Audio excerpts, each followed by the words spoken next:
A'udzu billahi minasy syaithanir rajim. Ya ayyuhalladzina amanu ittaqullaha haqqa tuqatih wa la tamutunna illa wa antum muslimun.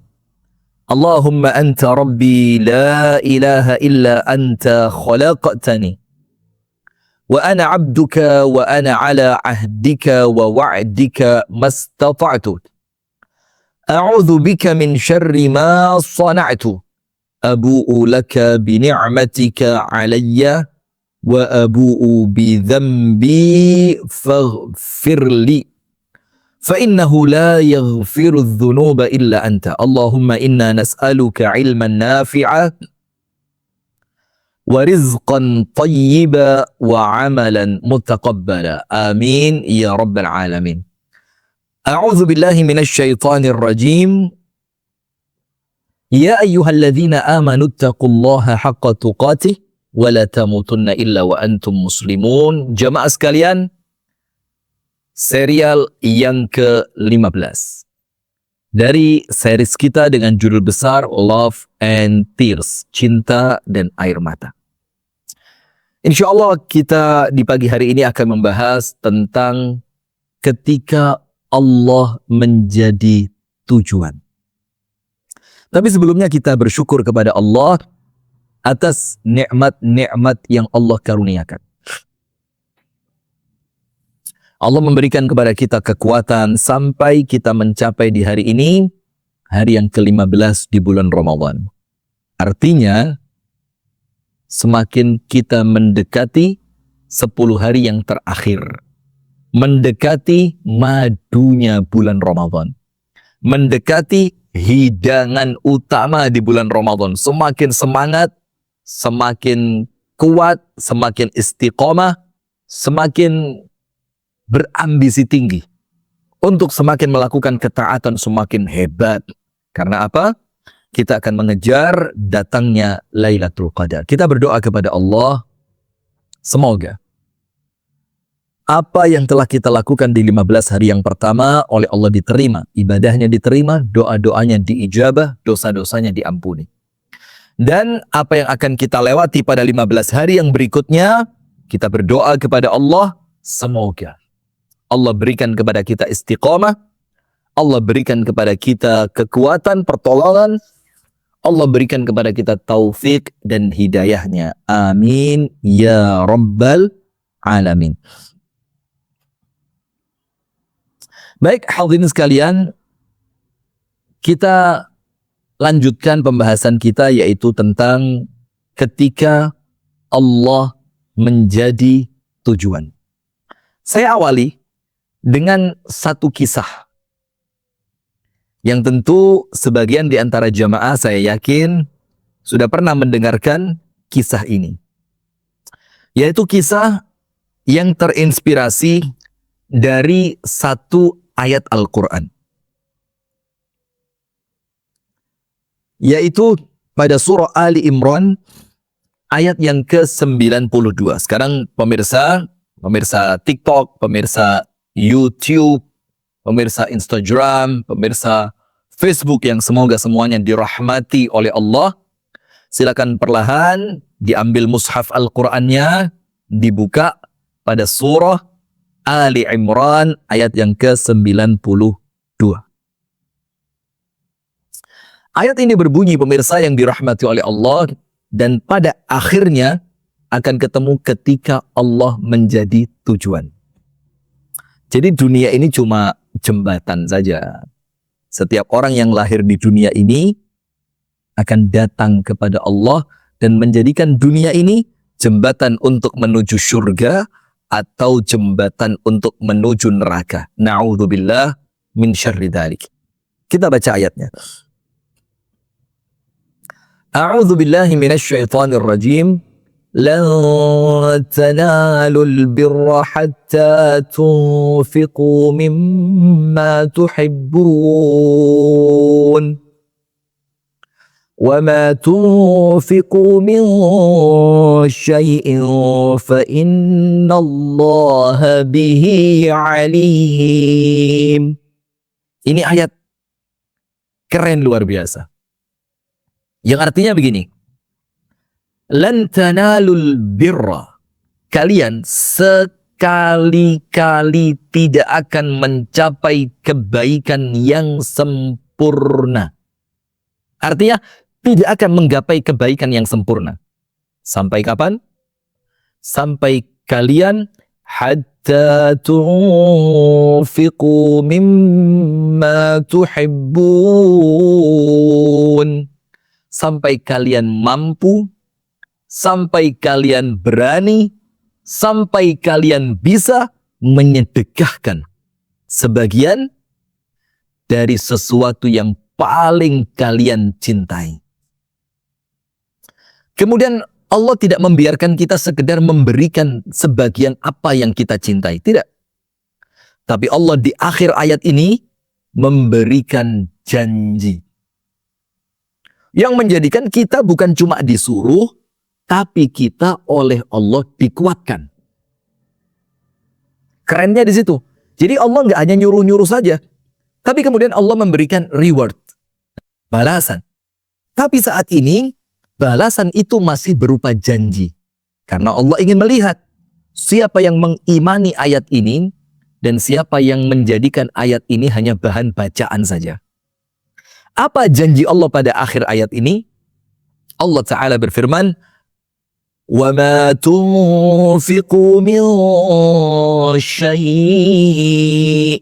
Dan tidaklah kalian menyedekahkan sesuatu apapun dari yang paling kalian cintai tadi, فَإِنَّ اللَّهَ بِهِ عَلِيمٌ. Maka ingatlah, Allah tahu tentang semua itu. Arti Allah tahu di sini, Allah akan memberikan ganti dari apa yang telah Anda sedekahkan. Tunggu. YouTube, paham nggak? Apa arahnya ayat ini sampai kemudian kita menggunakan Ali Imran ayat yang ke-92 ini untuk menjelaskan ketika Allah menjadi tujuan. Begini. Sekarang lihat, Allah Ta'ala menunjukkan kalian tidak akan sampai pada kebaikan yang sempurna. Kebaikan yang sempurna itu apa? Syurga. Sampai oleh Allah kita diuji. Apa ujiannya? Kita berani menyedekahkan bukan semua, sebagian dari sesuatu yang paling kita cintai. Dan Allah pun mengatakan, dan apapun yang kalian sedekahkan, Allah tahu. Allah tahu, dalam artian akan Allah ganti. Nah, untuk mengetahui tentang korelasi keterkaitan ayat ini dengan ketika Allah menjadi tujuan, kita perlu tahu kisah di balik ayat ini. Ada kisahnya. Ada seorang sahabat Nabi yang mulia, kaya raya, yang kemudian dia memiliki satu kebun yang begitu indah, subur, dan kebun ini adalah kebun yang menghasilkan kurma yang luar biasa, dan di dalam kebun ini pun ada sumber air yang mengaliri kebun tersebut. Yang tidak jarang, An-Nabi SAW menghabiskan waktu siangnya, dalam tanda kutip, untuk bermain air di kebun itu bersama Sayyiduna Abu Bakar, Sayyiduna Umar, dan Sayyiduna Utsman ibnu Affan radhiyallahu ta'ala anhum ajma'in. Artinya kebun ini spesial banget. Nama kebun ini adalah kebun Bayruha. Pemilik kebun ini, dialah sahabat yang mulia yang bernama Abu Talha radhiyallahu ta'ala anhu. Ketika ayat ini turun, jamaah sekalian, ketika ayat ini turun, subhanallah, Abu Talha langsung tergerak. Lan tanalul birra hatta tunfiqu mimma tuhibbun. Kalian tidak akan mencapai kebaikan yang sesungguhnya, yaitu surga, sampai kalian menyedekahkan dari apa yang paling kalian cintai. Langsung tergerak Abu Talha ini. Karena Abu Talha tujuannya bukan dunia tapi akhirat. Abu Talha bukan sekedar hidup di dunia ini, tapi dia yakin kehidupan yang hakiki adalah kelak di sisi Allah. Keren ini. Apa yang terjadi? Langsung Abu Talha radhiyallahu taala anhu mendatangi Rasulullah sallallahu alaihi wasallam. Kemudian Abu Talha mengatakan, "Ya Rasulullah, aku telah mendengar ayat Al-Quran turun ya Rasulullah." Di mana ayat itu ya Allah? Di mana ayat itu wahai Rasulullah? Adalah ayat yang menjelaskan tentang pencapaian surga untuk mereka yang mampu menyedekahkan dari apa yang paling dia cintai. Maka ya Rasul, hartaku yang paling aku cintai adalah kebun Bayruha. Dan saksikan ya Rasul, kebun itu aku sedekahkan di jalan Allah. Subhanallah. Maka Rasulullah pun merasa takjub kepada Abu Talha ini. Rasulullah mengatakan, bakhin, dzalika malun rabih. Keren kalau bahasa kita begitu. Ini adalah perniagaan yang paling menguntungkan. Ini adalah perniagaan yang paling menguntungkan. Sudah. Setelah selesai ceritanya dibagikan kepada keluarga-keluarganya Abu Talha pun pulang menemui istrinya. Lalu Abu Talha mengatakan, wahai Ummu Sulaim, keluarkan anak-anakmu dari kebun ini. Ternyata salah seorang dari anaknya Ummu Sulaim itu di dalam mulutnya itu masih ada kurma yang dia makan. Maka Abu Talha radhiyallahu anhu mengatakan, keluarkan kurma ini. Karena kebun ini sudah bukan lagi milik kita, tapi aku sedekahkan di jalan Allah. Masya Allah, ternyata istrinya pun mendukung luar biasa. Mendukung Abu Talha. Nah, itulah ketika seorang manusia menjadikan Allah sebagai tujuannya. Dia tahu bahwa harta di dunia ini untuk meraih ridhonya Allah. Kekayaan di dunia ini untuk meraih ridhonya Allah. Jabatan kita di dunia ini untuk meraih ridhonya Allah. Ketenaran kita di dunia ini untuk meraih ridhonya Allah. Semuanya hanya untuk menggapai ridho dari Allah subhanahu wa ta'ala. Ketika Allah ta'ala menjadi tujuan. Nah, maka dengan itu, untuk melengkapi ayat ini, pemirsa silahkan buka di dalam Al-Quran. Ketika Allah menunjukkan kepada kita apa-apa yang Allah berikan kepada kita di dunia ini, pada hakikatnya untuk meraih akhirat yang sebesar-besarnya. Allah Ta'ala berfirman,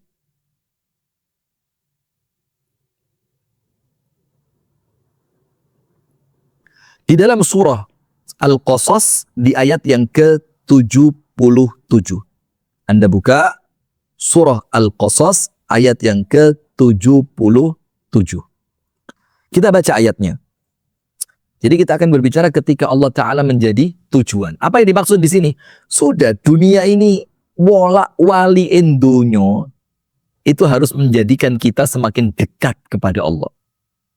Keimanan kita diuji di situ. Ketika betul-betul menginginkan Allah Subhanahu wa Ta'ala dan negeri akhirat, pasti ada ujiannya kan? Ini pengajian kita pertama-tama yang kemarin. Maka kebenaran iman itu diuji di sini. Setelah kita berbicara Ali Imran 92 tentang Abu Talha, yang kebun yang begitu subur miliknya itu dijadikan untuk Allah. Karena tujuan dia dengan memiliki kebun itu, kebun ini untuk mengabdi kepada Allah. Nah sekarang, Anda buka Al-Qasas 77. Allah Ta'ala berfirman, A'udzu billahi minasy syaithanir rajim.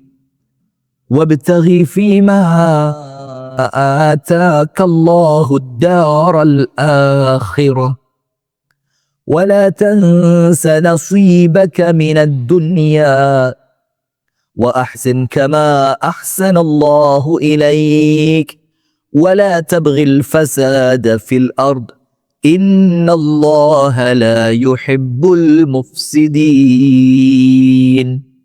Perhatikan ayat ini.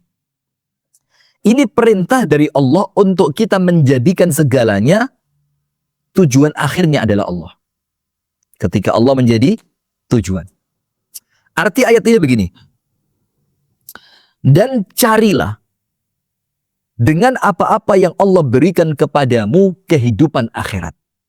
Jadi arti gampangnya begini. Setiap apa yang Allah berikan kepada kita, gunakan apa-apa yang Allah berikan kepada kita itu untuk meraih akhirat sebesar-besarnya. Sekarang lihat.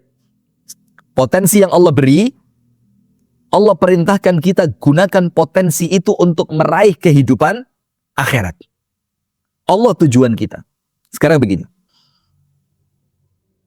Ada beberapa orang dari kalangan sahabat Nabi radhiyallahu taala anhum yang dalam tanda kutip iri dengan iri yang baik tentang apa? Tentang orang-orang kaya di antara mereka. Tapi irinya itu disebutkan ghibtah. Ghibtah itu artinya adalah iri yang positif. Begini, apa iri yang positif itu? Disebutkan, mereka datang kepada Nabi SAW. Kemudian mereka mengucapkan begini, Ya Rasulullah, dhahaba ahlud duthuri bil ujur. Ya Rasul, orang-orang kaya itu enak ya Rasul. Mereka kalau mati, pahala mereka besar. Kenapa begitu? Kata Rasulullah. Maka mereka menjelaskan, yusalluna kama nusalli, wa yasumuna kama nasum, wa yatasaddaquna bifudhuri amwalihim. Mereka ya Rasul, enak banget orang kaya itu. Mereka sholat seperti kami sholat, mereka berpuasa sebagaimana kami berpuasa. Tapi ya Rasul, mereka itu bisa bersedekah dengan kelebihan harta yang mereka miliki. Kan enak banget mereka. Sudah, maka oleh Rasulullah diberitahu, nanti saya kasih hikmah tentang hadis ini di akhir cerita. Anda akan mendapatkan sesuatu yang amazing. Wah, keren bahasa saya ya. Anda akan mendapatkan sesuatu yang luar biasa. Tapi dengarkan pelan-pelan. Ya Rasul, orang kaya kalau mati enak, pahalanya banyak. Mereka sholat seperti kami sholat, mereka puasa seperti kami puasa. Tapi mereka mampu bersedekah dengan kelebihan harta mereka yang kami tidak mampu melakukan itu. Akhirnya Rasulullah menyampaikan kepada mereka, begini. Saya berikan kepada kalian amalan yang dengan amalan itu akan menjadikan kalian mengungguli orang-orang kaya tersebut. Oke, setuju. Apa amalannya? Zikir setelah sholat. Apa zikirnya? Begini. Ucapkanlah subhanallah 33 kali. Alhamdulillah 33 kali. Allahu Akbar 33 kali. Dan genapkan 100 dengan ucapan La ilaha illallah wahdahu la syarikalah. Lahul mulku wa lahul hamdu wa huwa ala kulli syai'in qadir. Maka dengan itu, kalian akan mengungguli sedekahnya orang-orang kaya tersebut. Senang orang miskinnya, oke, keren ini. Setelah mereka amalkan itu, lama-kelamaan akhirnya orang-orang kaya itu pun tahu. Apa yang dibaca oleh orang miskin setelah mereka sholat. Akhirnya orang kaya-kaya itu membaca yang sama sebagaimana yang dibaca oleh orang miskin tadi. Akhirnya orang miskin itu kembali, sahabat-sahabat Nabi yang kurang mampu itu kembali. Ya Rasul, alimu ma'alimna fa'amilu ma'amilna. Ya Rasul, mereka tahu apa yang kami ketahui. Akhirnya mereka pun mengamalkan seperti amalan kami. Apa yang terakhir Rasul katakan? Dzalika fadlullahi yu'tihi man yasha. Udah nggak bisa, udah. Itulah keutamaan yang Allah berikan kepada orang-orang yang Allah karuniai. Nah sekarang, saya berikan sesuatu yang baru untuk Anda. Yang akan menjadikan Anda ternyata, oh betul ya, ternyata Allah yang menjadi tujuan, begitu loh.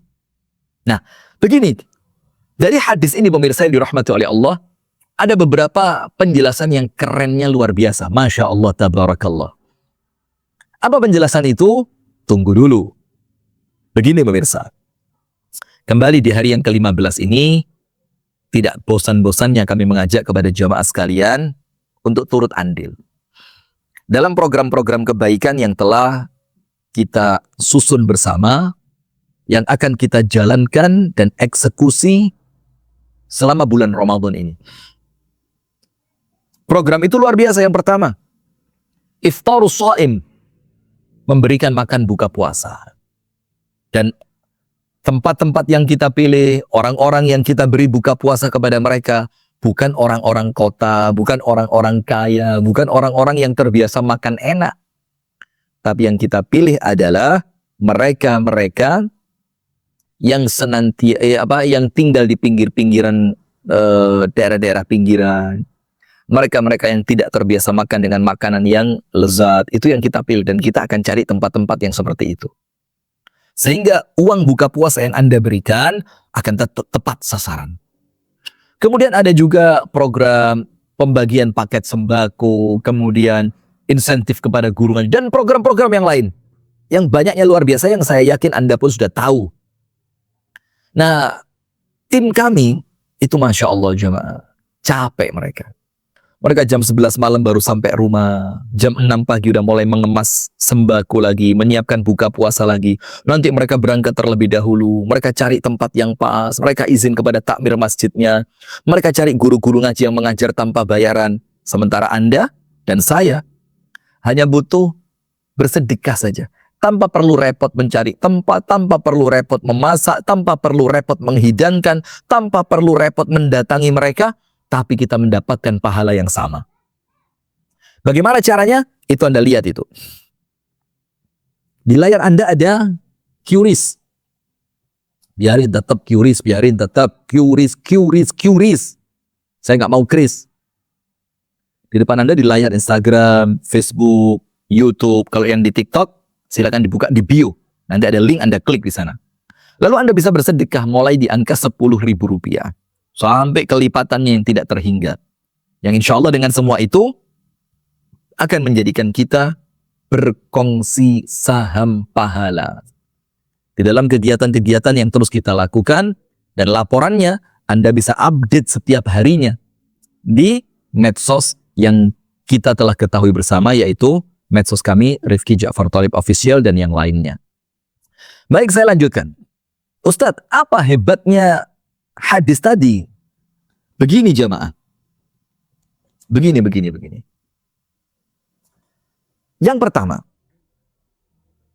orang-orang kaya di zaman Nabi, mereka itu tidak menggunakan kekayaannya untuk kemewahan pribadi. Itu poin pertama dulu. Sehingga mereka itu menggunakan kekayaannya untuk bersedekah. Seperti hadis yang barusan kita baca. Mereka enak ya Rasul, sholatnya sama, puasanya sama, tapi mereka mampu bersedekah. Lihat itu. Jadi kekayaan mereka bukan untuk membangun kemewahan duniawi. Tapi ketika Allah menjadi tujuan, kemewahan itu mereka gunakan untuk ukhrawi. Untuk membangun rumah yang akan mereka tinggali selamanya. Bukan membangun rumah yang akan kita tinggalkan. Itu yang pertama dulu. Yang kedua, iri, ghibthah tadi, yang dimiliki oleh orang-orang miskin ketika melihat orang kaya mampu bersedekah. Lihat irinya mereka. Irinya mereka bukan iri karena orang kaya itu punya mobil mewah, orang kaya itu punya rumah mewah, bukan karena orang kaya itu bisa menggunakan uangnya untuk makan makanan yang lezat. Tidak. Tapi iri yang muncul dalam hati mereka, itu iri karena orang kaya itu bisa bersedekah. Lihat ini irinya. Kalau kita kan enggak, kita kan irinya iri, wah enak ya mobilnya bagus, rumahnya megah, makanannya lezat. Ini iri duniawi, enggak ngefek. Hidup kita ini Allah tujuannya. Berapa lama sih di dunia ini? Apalagi sekarang kan isu-isunya itu udah mau ada perang dunia ketiga sudah. Mau ngapain lagi Anda? Bangun akhirat, bangun akhirat. Bangun akhirat. Nah, sudah. Yang kedua itu, jadi iri mereka itu karena orang-orang kaya tersebut menggunakan harta mereka untuk apa? Untuk sedekah. Dan yang ketiga, yang menjadikan orang miskin itu iri, Itu apa? Bertambahnya pahala akhirat, bukan bertambahnya aset kekayaan, entah orang kaya atau orang miskin. Sehingga yang mereka minta kepada Nabi apa? Berikan kepadaku amalan, yang amalan itu akan menjadikanku mampu menyamai orang kaya tersebut. Jadi yang mereka kejar, itu betul-betul fastabiqul khairat. Betul-betul apa? Betul-betul yang mereka inginkan itu adalah bagaimana kita berlomba-lomba di dalam kebaikan. Nah, sudah. Maka Allah berfirman dalam surah Al-Qasas ayat yang ke-77, agar kita tahu Allah itu menjadi tujuan. Sehingga iman kita itu enggak naik turun dengan keadaan enggak jelas seperti roller coaster. Tapi iman itulah yang membimbing kita untuk terus mampu meyakini Allah tujuan saya. Diganggu manusia, gangguan manusia mendatangkan pahala kok kalau saya sabar. Itu ketika Allah menjadi tujuan. Jadi kesulitan-kesulitan duniawi ini tidak akan menjadikan Anda lemah. Tapi Anda bisa mengolah kesulitan-kesulitan duniawi itu menjadi pahala. Ketika Allah menjadi tujuan Anda. Pemirsa YouTube. Ngerti nggak ini maksud saya? Ayo, TikTok, Instagram. Ngerti nggak yang saya maksud?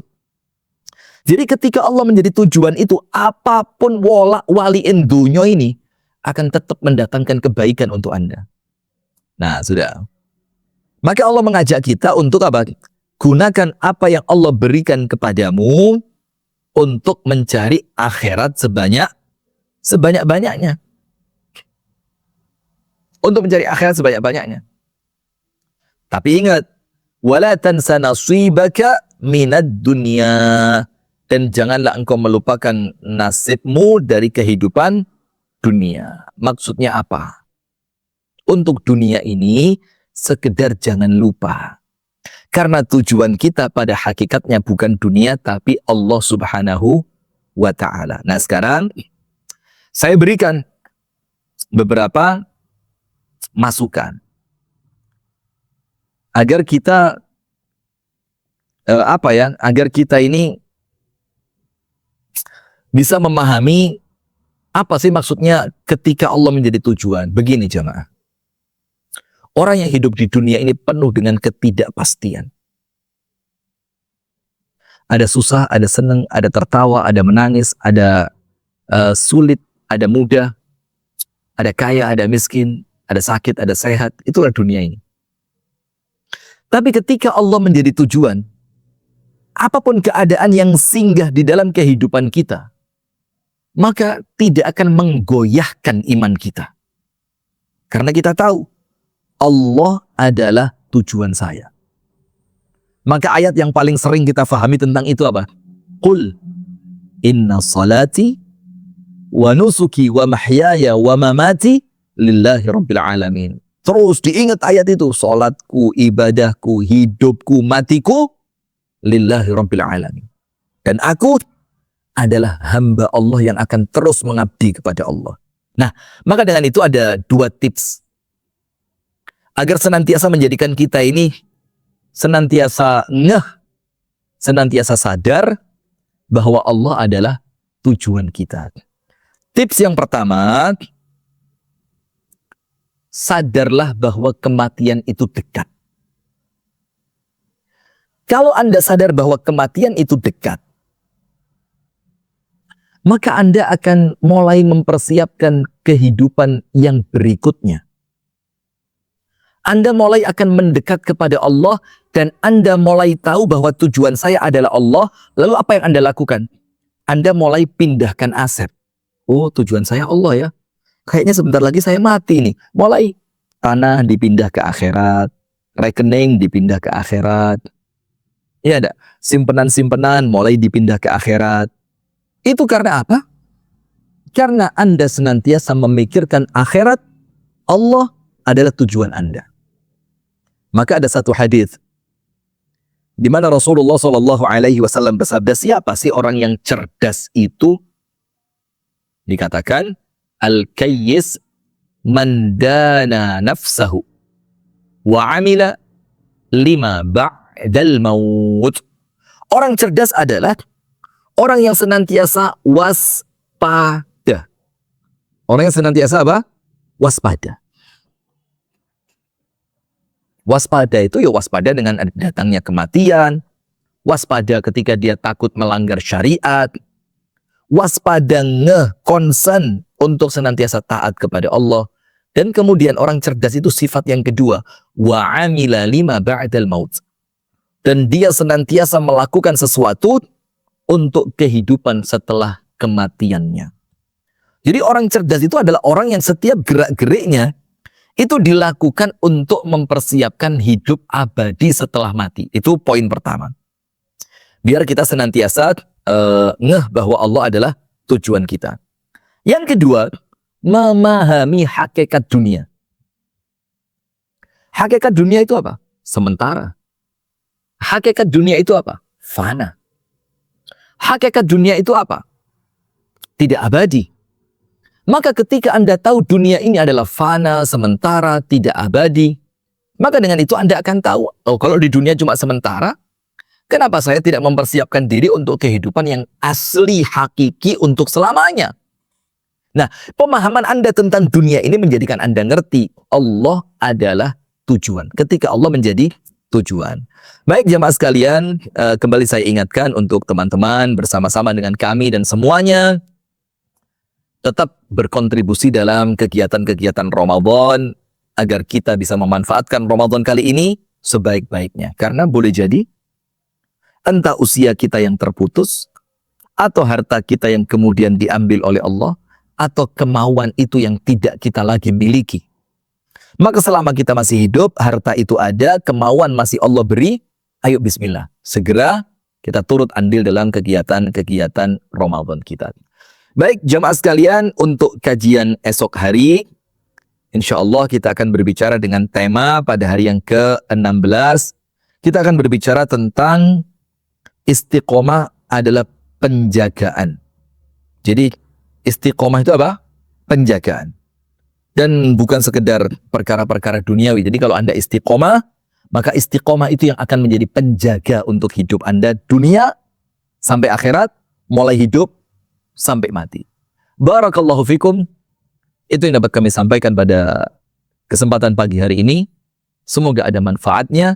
Subhanakallahumma wa bihamdika asyhadu an la ilaha illa anta astaghfiruka wa atubu ilaik. Assalamualaikum warahmatullahi wabarakatuh.